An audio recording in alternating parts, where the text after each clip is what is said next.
Good morning and welcome to the QCA Board Evaluation Performance webinar.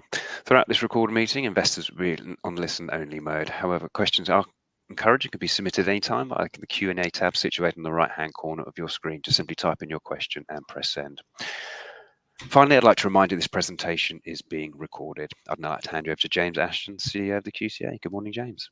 Good morning, Paul. Thanks so much. Good morning. I should say good afternoon, everyone. We know we've got good numbers on this webinar today. It's the latest we've done in a series. If you want to pick up on recent ones covering issues such as companies' communication strategy, becoming a B Corp, and also the power of share saving schemes, you can find all those after you've watched and listened to this one on YouTube.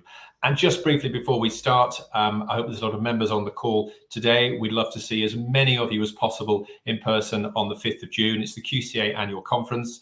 We've got some great speakers debating the headline, Funding Our Future, including the City Minister, Emma Reynolds.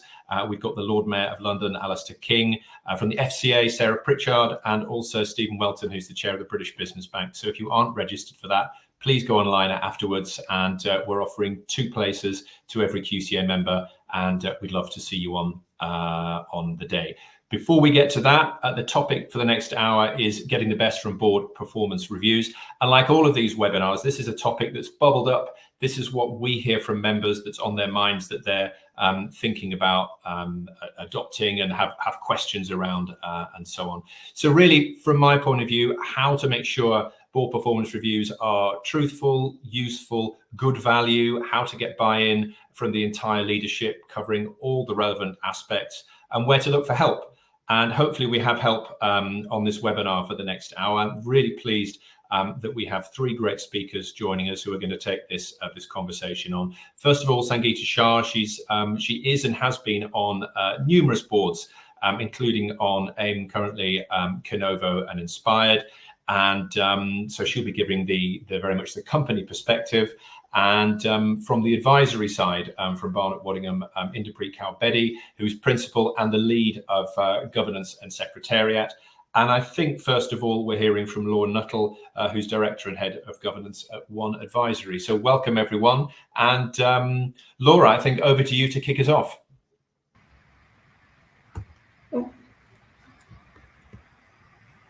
Thanks, James. Good morning, everyone. Good afternoon, rather. So we thought we'd approach this in 3 sections to kick off with, and no doubt we'll be having some lively conversations around that. So we're going to start off with why would you do a board evaluation, board performance review? So there are myriad reasons to conduct these exercises. Some of them are positive, some of them are negative, some of them the worst reason for doing one is box ticking. But if we take a little run through some of the drivers, then I'm sure Sangeeta and Indy will have some extras to add in. But the first one, I suppose, is it's a age-old maxim: what got you here won't get you there. Businesses change.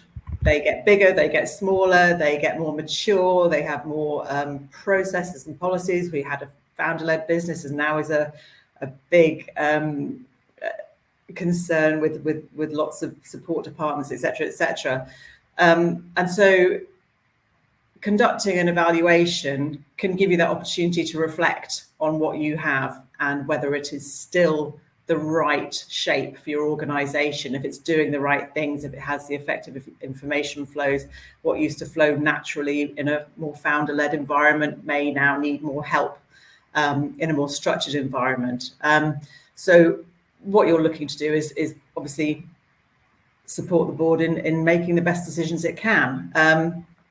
And do you still have that where you are and where you're going? It's also looking to the future and trying to future-proof a little bit. You want to get yourself in a position where the future decision-making is based on the best possible basis. And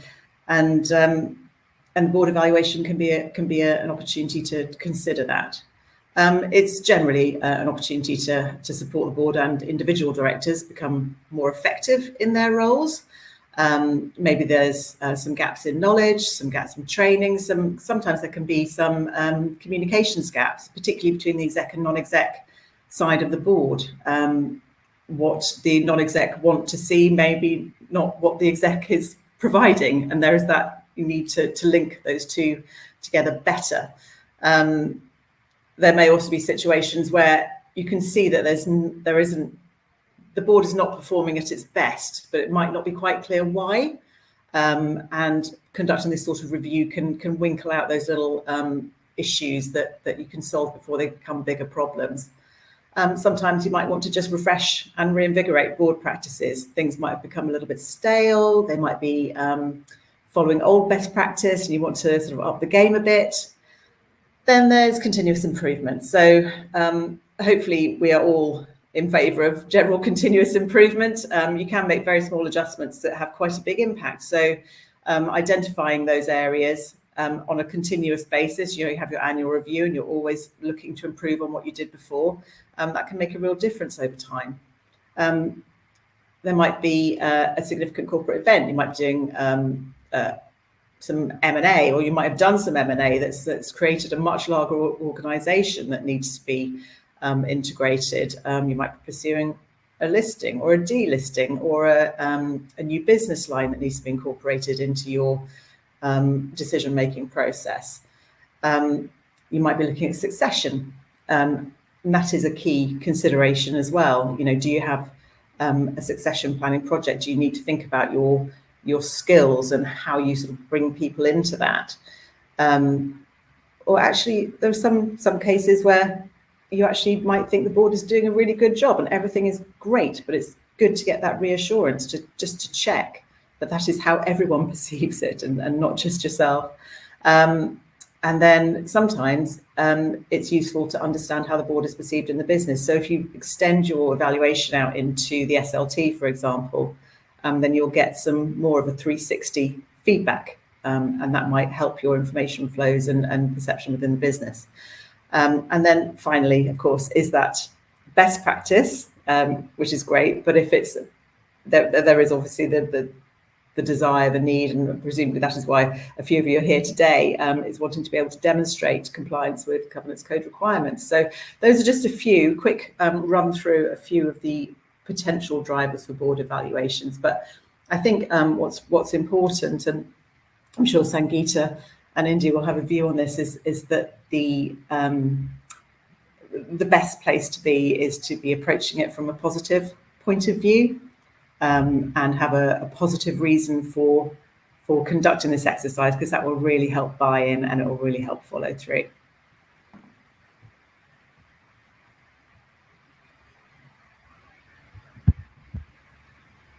Sure. Yeah. Hi, everyone. Good afternoon. Thank you so much, Laura. And I guess you have summed it up all very nicely, why one should be conducting a board evaluation. I think when we look at AIM companies in particular, AIM companies generally transition from being founder-led to more institutional structures. And hence these reviews actually help analyze the right mix of skills and experiences on the board. The board evaluation exercise has to be a future-looking exercise. The opening statement, which was great, what got you here will not get you to your next leg of the journey. I think that's quite important for us to analyze that, the right mix of skills of the board that they have today might not be future fit. So we need to understand that what makes the boards future ready. And even if you look at the QCA guide, the QCA rules and regulations, which is an essential guide, which has been curated by industry experts for small companies to survive and thrive, it actually enables the organizations to, pick up the best effectiveness, the best governance practices to ensure that they are doing the right thing. Even if you break down the QCA code and look at principle 1 to 10, each of the principle, it actually speaks something about board effectiveness, and board effectiveness can be an enabler in ensuring that we are following the good governance guide. Look at principle, that's probably, we can skip to slide if we look at slide 8, and this slide basically connects the principles and how board assessments for AIM-listed companies is very well connected to the QCA code. Principle 1, which emphasizes the importance of establishing a clear strategy and business model. Through regular assessments, you can actually follow up that whether the collective skills align with strategic goals of the company. Similarly, Principle 2, which talks about high standards of integrity and ethical behavior, that also can be evaluated. We can evaluate through board effectiveness that the board is adhering to the ethical practices and corporate values. Principle 3 and 10, which talks about communication strategies. Communication strategies can be reviewed to ensure relevant and timely information is shared. Moving to Principle 4 and 5, these principles focus on the risks of the business, and effective assessments can actually help boards to critically analyze and evaluate their risk management frameworks and how effective they are in mitigating the risks for the future of the company. Principle 6 connects the board reviews to provide a platform for evaluating the diversity in skills, backgrounds, and perspectives, which is very important in today's world, like today's dynamic world where where the environment is so complex, new regulations, new risks emerging every day. I think it's very important for the boards to have that kind of structure or environment where they can evaluate the performance of their directors, that they can enable them through these complex times or complex challenges and seize the new opportunities, that they have got the right and the diverse set of goals and thoughts. Principle 7 and 8, which talks about whereby QCA code actually asks that board evaluations, they serve as an essential tool for reviewing governance structures, and they provide an opportunity to understand that the effectiveness of the committees, clarity of roles, responsibilities, and the overall governance framework. So I think that each of the QCA code principle is so very well connected to having an effective board review exercise, that it is something that which needs to be embedded into the culture of the organization. And hence, there are multiple other benefits that we can derive from board effectiveness exercises. For AIM companies, enhanced decision making. It helps improve accountability. Of course, in terms of mergers and acquisitions or important corporate acquisition transactions where the companies need to have a certain valuation, a good governance framework, and if the board is effective, how well the decision making has been done till today does impact the valuation and does impact those corporate transactions. Talent development, succession planning, increasing the investor confidence. AIM companies, they thrive on investors. We need institutional and retail investors to put in their money, and they will put in that money only when they see that this organization is set to a certain strategic goals and they have all the right things which are going to enable that strategic goal attainment.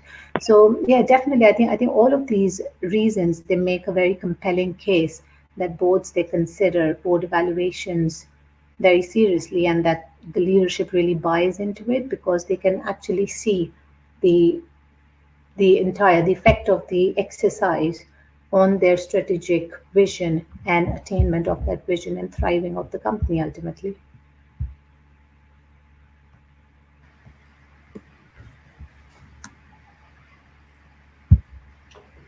Excellent, thank you.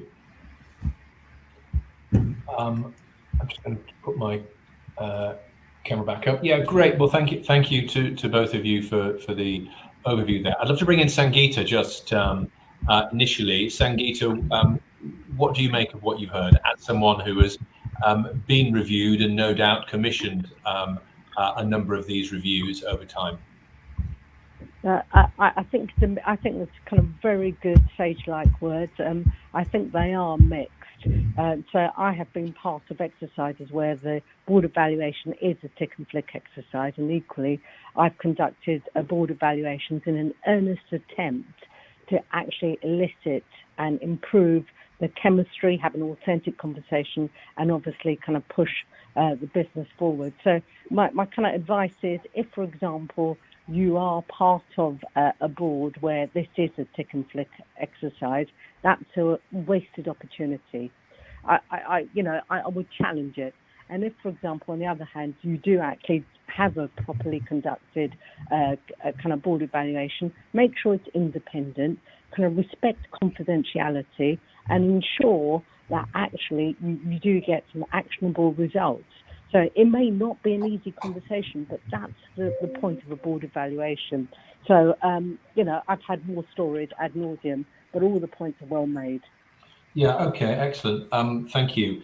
Sage-like, Laura Inderpreet. Well, that's high praise indeed from Sangeeta.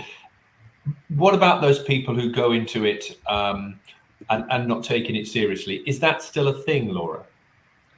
I wouldn't say not taking it seriously. I would say failing to maximise the opportunity, if I can put it like that. Yeah. I think that it's something that comes up in the cycle, and because it is a cyclical thing, there is a temptation to resist, to just go through the process. And because if you're going to do it properly, it requires quite a lot of thought and planning and effort and buy-in, and possibly some sort of educational piece. You might need to break down some resistance somewhere, and that takes a lot of time, thought, and mental effort, which might not be available at the right time. So there's one point I would make is to think about the timing of the process, to make sure that you're not trying to get the everyone to focus on this when they're trying to get the results out, that sort of thing. It's just think about the timing, think about when people will have the headspace to really engage with the process. I do think because it is on the list of disclosures, there is a high risk of the tick and flick that Sangeeta mentioned. But I do think, as Indy sort of really elaborated, there are so many positives, there are so many good outcomes to go for with the exercise if you just put a little time and thought and energy into it, that I don't think it should be a really hard sell to boards to approach it with a positive frame of mind. I think there is if you're having to do it anyway, it's a bit of a no-brainer to do a little bit extra and then get some results out of it. But as you say, timing is really important. I mean, I suppose if you're in quite a high pressure environment with a lot of boards, you probably think, well, there's never the great time to step back in. Sometimes it feels like that, but you just have to find one. Yes. Would you agree? Yeah. Yes, absolutely. I think these reviews, like whether you're conducting them internally or externally, they really need to be considered as one of the bedrock of your strategic vision that you want to achieve, either in 3 years, 5 years, 10 years, or something. I usually, consider like my mom, like she is a diabetes patient, and we usually need to track her diabetes, that you need to be in this range. And she basically tries and track it for 3 months so that she can enjoy the mango season. So, that, some sort of fluctuation is allowed when she wants to eat those sweets. So I think that timing and the exercise really needs to go hand in hand, that what sort of effort you need to put in to get the kind of result that you are envisioning for. For the board, for the chair, I think it should be a very easy sell, given all the benefits, as well as given the alignment with the QCA Governance Code, which is your North Star, right, for AIM companies, which you need to be focusing on, that this is the set of good practices I need to do so as to ensure that the company thrives. So this really needs to be that important exercise, and this needs to be thought through over the entire year, not really, as Laura mentioned, that it shouldn't be a race against the publication of annual report. Oh yes, there are now the last 3 months, let's evaluate service providers, let's go with the best one, and 2 months for the service provider to come in, attend one meeting, do this, blah, blah, blah, and publish a report. I think this needs to be really analyzed in terms of a bigger picture, that these are the clear benefits that we are getting. So let's engage, let's try and make the most out of it. And we have some questions coming in, which is great. I'll come on to those shortly. But just to talk about that balance between internal and external, I mean, the QCA code, we say that a company board should regularly review, and you've pointed this out. An internal exercise is fine. Occasionally, externally, that's ideal. So what about that that balance? I mean, how often do you think people should look outside? From my point of view, I think some of it would be event-led. So there might be a trigger for it. So, for example, you might have had a significant board refresh, and a year into it, operating, you might want to have a really good look at whether it's settled in well and is moving in the right direction. And again, as I said, those corporate events might trigger a thought that an external evaluation would be helpful. In a sort of more routine sense, I suppose, if everything is going along reasonably well, I wouldn't say any more than once every 3 years, because that's what you'd expect in the full list. And I don't think that would be an appropriate expense for smaller listed companies. But I guess any point from there that makes sense for you. And I think there's also maybe every 5 years, something like that. On a regular let's stick with the internal then for now. And I suppose you both talked about buy-in and how you make sure that this is a valuable exercise. I suppose some of the buy-in actually depends on who is leading or who is sponsoring that exercise.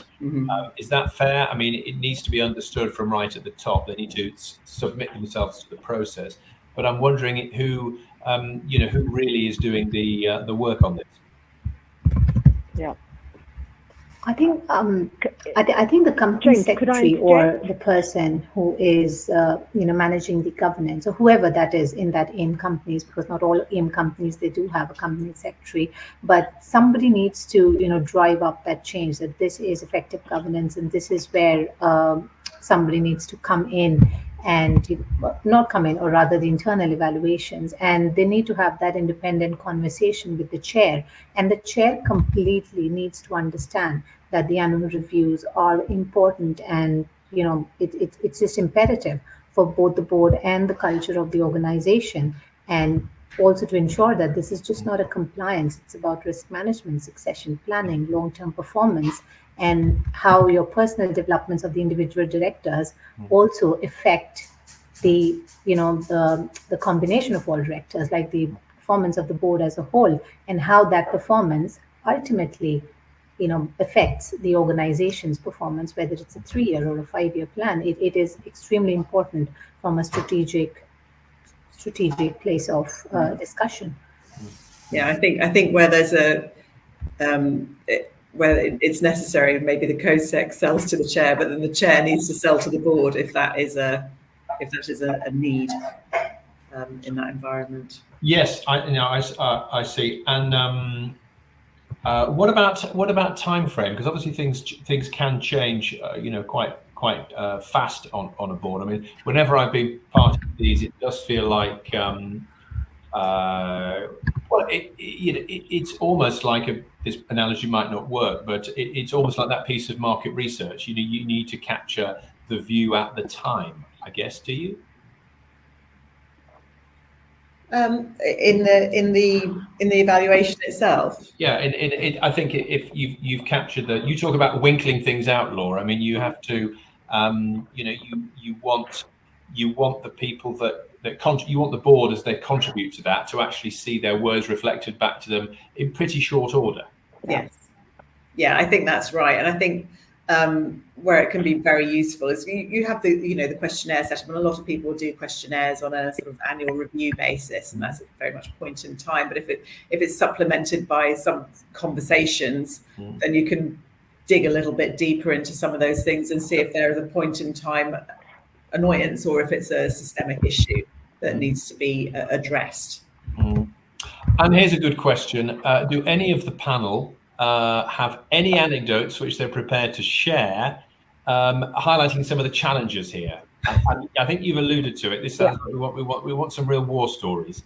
What have you faced and how are they overcome?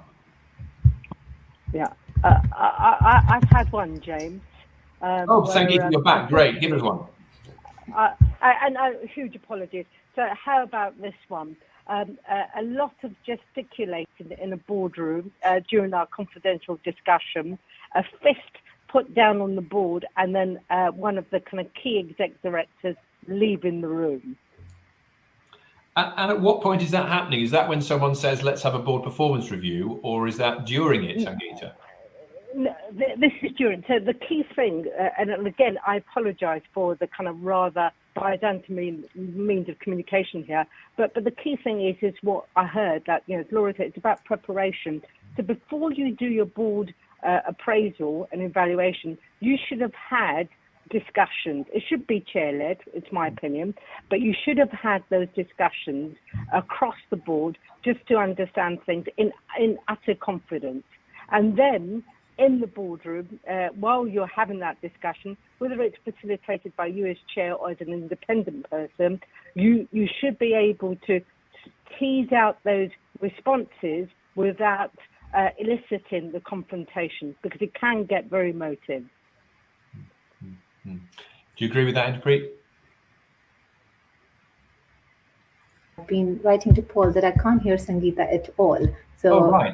So yeah, it's very difficult for you to agree with that. so yeah, if you can just give me like maybe a brief summary before that question, would be great. I think she was talking, really about the buy-in, about the importance of it being, chair-led, and sometimes those, and actually, I think that a really valuable point there is this exercise doesn't kind of just emerge one day. Actually, the conversations start early. I mean, to a degree, that the evaluation is a continuous piece of work, isn't it? Yes, absolutely. I think anything and everything that's being done from the very first in an organization, it actually needs an evaluation at a regular period, like whether the company is in its starting, at the incessant stage, or whether it's on a growth journey, or whether it's a fully developed organization. So yeah, I mean, it's not something that one day we wake up and we say, oh, let's do a board evaluation. We've got like a wicked idea, and it shouldn't be that. Okay, Laura, I wanted to go back to your point about scoping, because you talked about not just how the board operates, but how the board is seen. How does a company decide how wide this exercise is? I think again, it's down to the circumstances and how much. This might actually feed one of your action points, is how much interaction your board has with the SLT and the wider business, and whether there is anything coming out of employee surveys, if there's anything new in the business. Have you done repeated M&A, and so your employee base has grown significantly? You've had to change the SLT. Is there a connection there? Things might drive that question and that scoping on an individual basis. And sometimes it might just be curiosity or reassurance. But again, led by where the company is in its development, whether it's large and so on. Now, I'm going to go through some more of these questions. So this is tricky and slightly off reviews, but would the panel support the appointment of a NED who has significant experience in a key skill required by the company, AI, IT, or cyber, for example, despite them only having held a senior divisional role in the past? In other words, not having had involvement in a PLC decision-making or PLC governance standards. Maybe one for you, Sangeeta. I think this is, I don't think it would come up per se in a review. Yeah, no, exactly. But the short answer to that is it depends. It depends on a number of factors. So, my kind of view is if that individual has also an all-rounded experience that one could see as a benefit to the board, absolutely. But to actually, there's the whole kind of question of, what is the skill sets around the board, and should you kind of have them all become specialists, or do you actually use advisors and have sessions to advise you, is a pertinent one. So my view is it very much depends on the company, on the skill set deficiency, on the means by which the board has elicited advice and trained on that basis. And then if it's new blood and new perspective and you think they have that development potential, absolutely. Yeah, okay, thank you for that.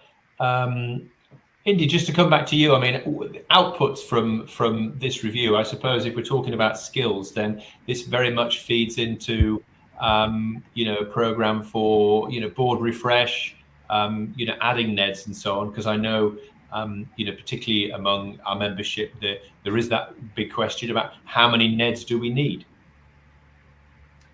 I think again, it comes down to the specific, the journey of that particular company, that where they are on that journey, and how the number of composition, etc. And that is something which is a valuable insight which you get from an evaluation conducted, and what the current board actually thinks. What are the risks and what are the emerging risks, etc., which are coming out in the market or in the environment, and whether the company is fully armed to face those things or not. Like suppose there's a lot of thing going on about AI these days. Now, whether the boards are competent enough, or whether they really take AI that seriously, or do we need any external NED to come on to board who can actually, pitch in with the importance of AI. And the moment you bring in somebody with the AI expertise, you also need to assess that whether the risk assessment or the risk knowledge that the board had, that also needs to be revamped, because you need to assess the new risks which will come in when you take on board AI. So I think it is very much it's a developing journey. It's an evolving journey, and the requirement of NEDs can be refreshed periodically, depending on what stage the organization is at and what the board currently thinks of, and whether the decision making is actually effective to lead to that strategic vision of that organization, whether it's 3-year plan or a 5-year plan. Yeah, and we know from our recent QCA survey on this, that those skills, AI and cyber, are still very much on boards' minds. It's seen as a deficit there, and how you make sure you have that expertise somehow around the board table. Question for you, Laura, directly in your role. This is from Devyani. In your role, you see issues emerging long before any evaluation comes up. How do you and your team address this? Sometimes we'll try and steer things a little bit. We might suggest agenda items that we think will help. We might, if it's around papers and that sort of thing, we might have a word with the exec, suggest some improvements. If we think there's a dynamics issue, we might have a word with the chair. But we'll have a quiet way of having a look at things and discuss them with the relevant people to bring them forward if needs be. But you still, but you, I'm sure that's incredibly valuable. And do you sometimes steer them towards saying, look, we really think you should step back. This is time. It's time for a review. That's a fairly big statement, but it might come out in a chat with a chair. Yeah. But that is a very sensitive conversation to have. Actually not something I would bandy around willy-nilly. No, I suppose it can be. And then, one question from David. This is, I'd welcome anybody that wants to tackle this. How much do externally facilitated board appraisal exercises typically cost? Okay, I think it depends on, it's very specific to the organization, and what sort of a review will be conducted. If it is kind of like, you've never conducted a review from the last 10 years, then definitely it might cost a little higher. But again, these days, a lot of external reviews, they have a great combination of subject matter expertise, and tech is playing an important role. So I would really suggest that whenever you're looking for service providers, look for those who are using tech to help you get those data insights and that evidence-based subject matter expertise, which can actually help you in the next leg of your journey. There are various prices. I mean, I don't know how to put a price to that, but then definitely a discussion we can definitely have offline. Sangeeta, I know you've been dropping in and dropping out. I think you had quite a pithy response. Did you? I did. And could you repeat it? Oh, okay. So I said it very much depends, and it's, for me, if the chair has lost the board in terms of conducting the board evaluation, then you should look for a facilitator, and you should shop around.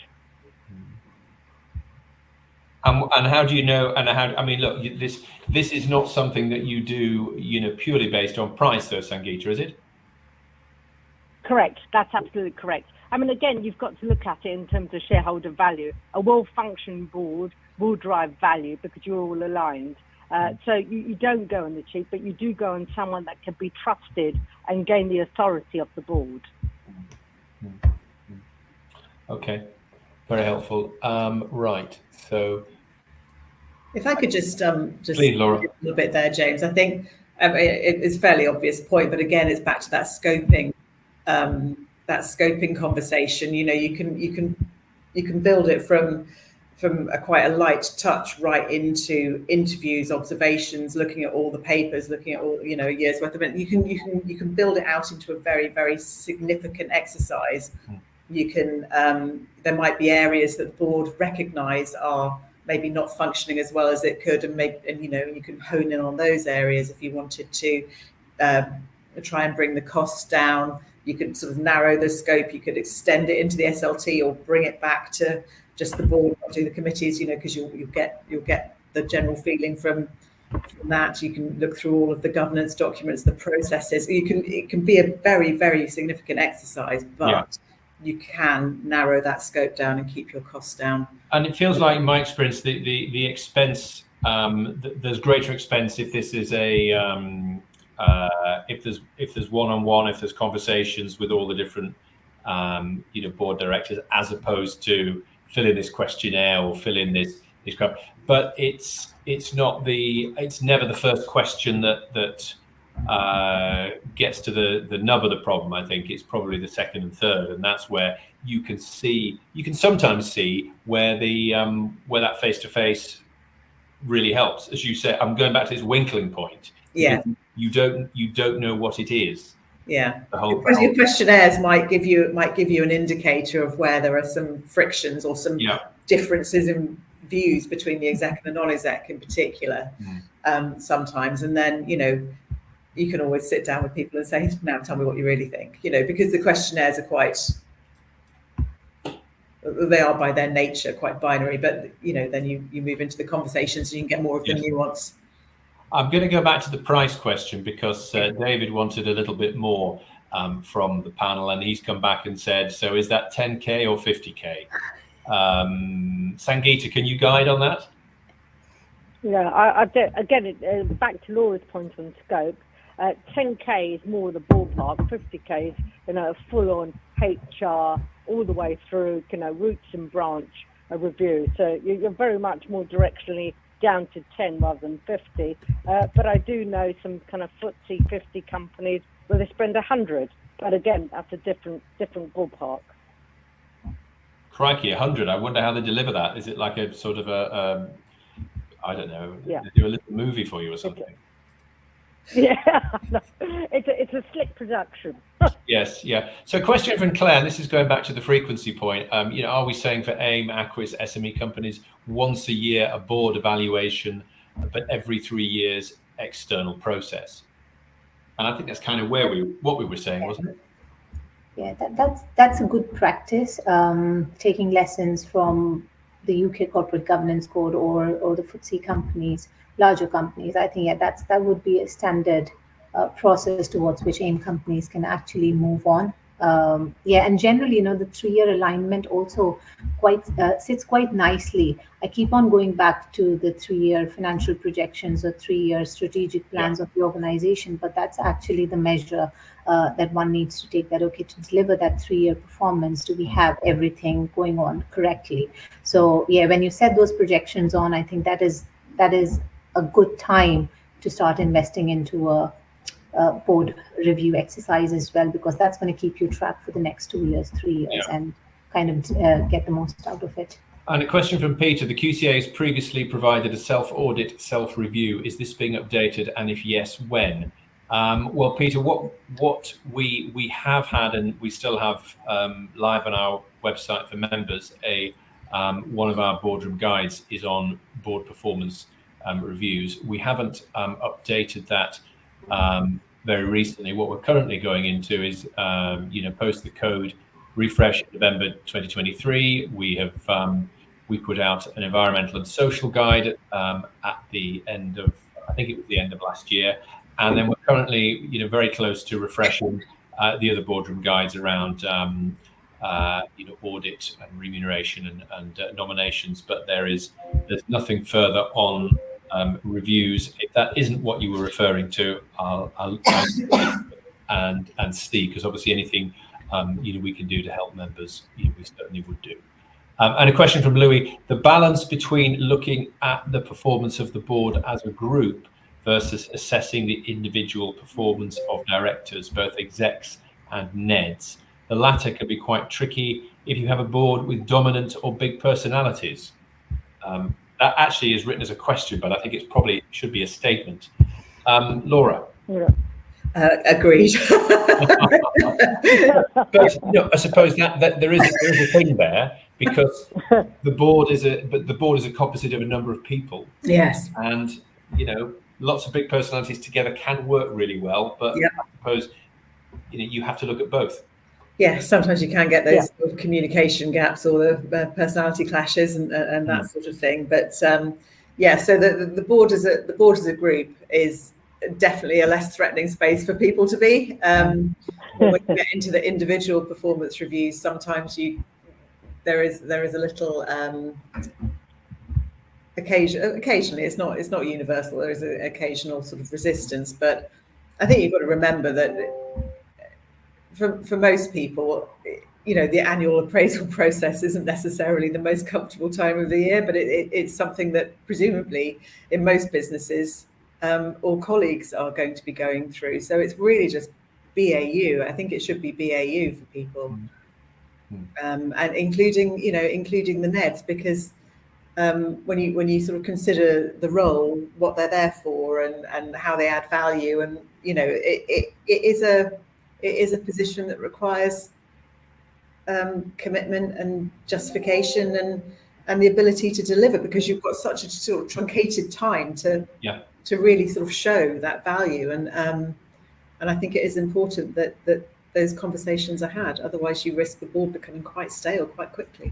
Yeah. I think just to add in there, James, I think there has to be very fine balance between transparency and anonymity of how directors function and how they respond when we're talking to them individually, collecting that data, or as a cohesive team. There was a survey that was conducted in 2021, and Board Excellence actually produced a very nice report on that. It was about 51 AIM-listed companies, and a very insightful finding which came out was that there was often a discussion on how executive directors' performance was evaluated and how this linked to their remuneration, but the entire exercise fails to recognize the importance of the board as a unit or the contributor of individual non-executive directors. So I think that balance really needs to be focused on. And I think that's where the buy-in of the chair and the entire leadership team comes in, that how does the chair sets the tone, that how important a board evaluation exercise, or how important this entire thing, the individual evaluation as well as the board evaluation as a team, really is, and how it is connected to the strategy, how it is connected to what they're trying to achieve. So I think that buy-in, if the leadership team really understands, then these sort of clashes can be minimized or managed more effectively. I mean, they can never be eradicated, I guess. No. Sangeeta, what would you add on that, the challenge of looking at the board as a whole versus the individual performance? And I suppose it's nice to find whether the board is greater than the sum of the parts.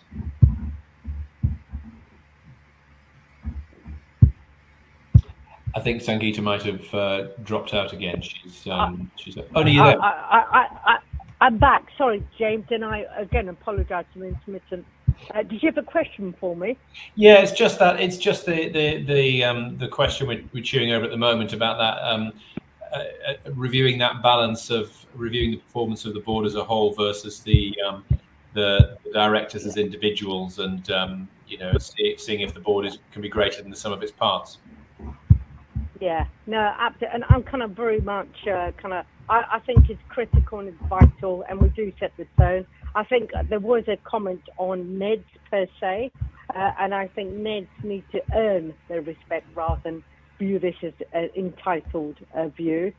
And I think who kind of assesses the chair? You know, the chair needs also to be assessed.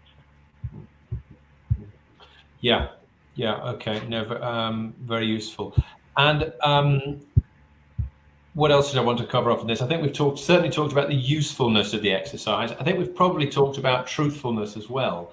And I think that, I guess, comes from getting that really senior buy-in from the chair, perhaps led by the COSEC, as you said, Laura. Company culture, I think we've talked about by the scoping of this and how far you want to go with the review. What about information flows? I mean, I always find these exercises, it really is, I wouldn't, from the heart, if you like. I mean, this is not an exercise that involves wading through a lot of company paperwork. It's the pretty, it's the view of the NED about how that interaction, works around the board table, isn't it? Yeah, I think, yes, I mean, the boardroom dynamics actually play a very important part here.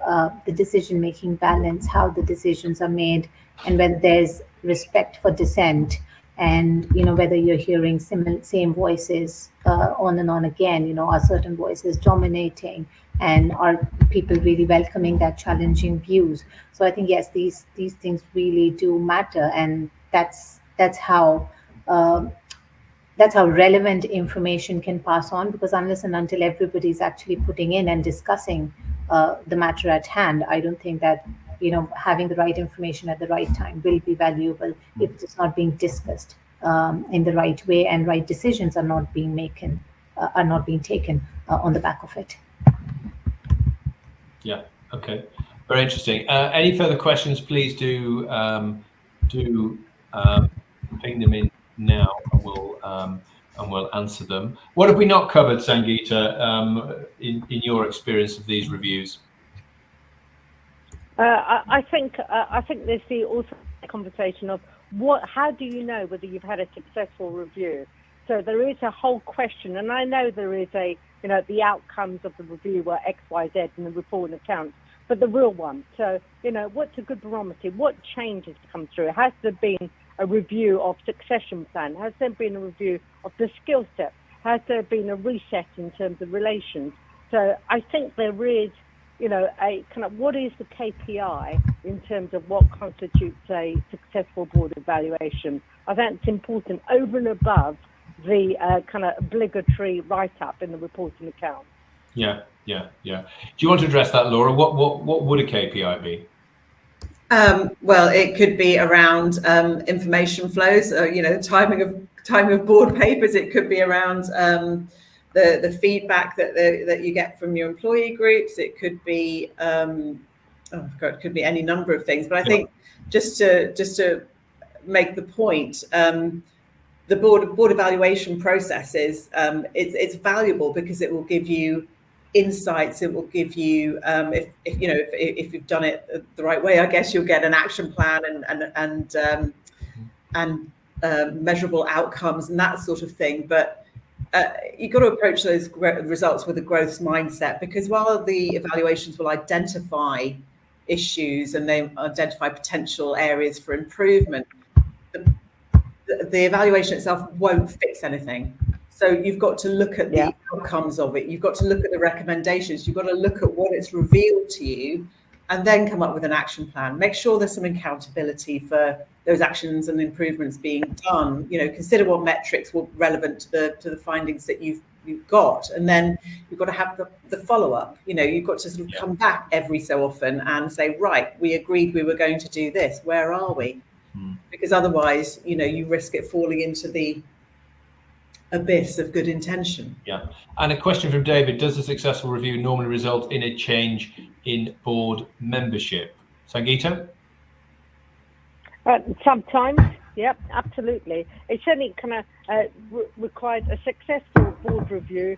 Does necessitate a look-forward view and a skill set review. So you may well all be fantastic, high-performing, but if, for example, you have aspirations of double-digit EBITDA and in a different sector, wrong set. So it certainly can necessitate a change in succession. But to go back to Laura's point as well, COSEC are key in this. You know, a fantastic COSEC, not least like Laura, really helped you on that journey in terms of implementation. I don't know where else to go with that conversation now, Laura. I think it's a really good conversation to cover off the issues. I mean, Inderpreet, is there anything to wrap up with, do you think? I mean, we certainly the concept that the concept of that regular step back in evaluation is pretty embedded now, I think, even with the smallest companies, isn't it? Absolutely, and I think to wrap up, or rather have a summarized concept about the board evaluation stuff, is that some of the good practices which might help everybody is like publish the high level summary of board evaluation outcomes and progress. And as Laura mentioned, that it's not just that you've done the exercise, you've got the results. What do the results actually say? Please study those results, and if you're going for an external provider, speak to the external provider to get you that action plan as well, that what needs to be done, when it needs to be done, how do we progress, how do we monitor, and also explaining the team, the leadership team, how evaluations have actually influenced the board changes or strategy. So basically to have those case studies and to set those clear relationships between having a successful exercise and what it can actually help you demonstrate how the board lives the company's values is very helpful. Okay, excellent. Thank you very much. Laura, any final comments from you? I think the one thing I really wanted to get across today is the importance of recognizing that you'll only get out what you put in, and so committing to the process, making that effort, giving it your energy and your thought will get you significant benefits. Yeah. But treating it as a box ticking exercise won't do you many favors. Okay, excellent. Well, I'm gonna leave it there and say thank you to Sangeeta, Laura, and Inderpreet, and I hope everyone online you got some value in that. As I say, this gets loaded up on YouTube along with our other recent webinars. We want to make sure that we're leading the conversation for members, and particularly reaching those that are not in London, which is why we're trying to do some more virtual events like this one. The next one I hope we're doing before summer is about companies that are traveling in both directions, from aim to main and from main to aim. Why would they do it? How would they do it? We'll get some companies that have done that, and also some advisors that have helped them along the way. So for now, thanks to everyone, and back to Paul. Fantastic. Thank you very much indeed. Thank you, James. On behalf of the QCA, thank you for attending today's presentation. That concludes today's session, and thank you.